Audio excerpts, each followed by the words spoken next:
আম্মা আগে আমালে দে। দা তোলে দিত কে আম্মা আমালে আগে দাও। দা এটা আমার আম্মা। দা এটা আমার আম্মা। চল এটা আমার আম্মা। আমি তো তোর দুজনের আম্মা, তোরা হুদাই কাজ লাগুস কিয়া? আম্মা আম্মা তুমি আমার বেশি আম্মা হেলকম।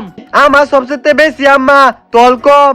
হট ছাড়াম দাদা, দুজনের সমান সমানই আ খায়া।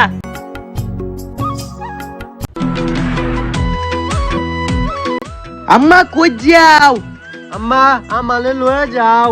না না না আম্মা আমালে লই যাও। কেউরে লয়ে যান যেত না। এই যে টিহা দিতাছি, দুজনে মজা খাইবে। হ দুটাই চলবো। এটা আমার আম্মা। দা এটা আমার আম্মা। দা এটা আমার। অহন তোরা দুই ভাই কি চাস হেডা কো। চাচা এমনি আমার সংসার চলে না, মা হেল লগে থাকবো। হইত আমার লগে থাকতো কিয়া আমার এলা মানা কি তোর লগে গিয়া থাক আর না থাকতালে আমার একটা বুদ্ধি আছে বৃদ্ধাশ্রমও ভাড়াইয়া দে। চাচা এটাই করুন।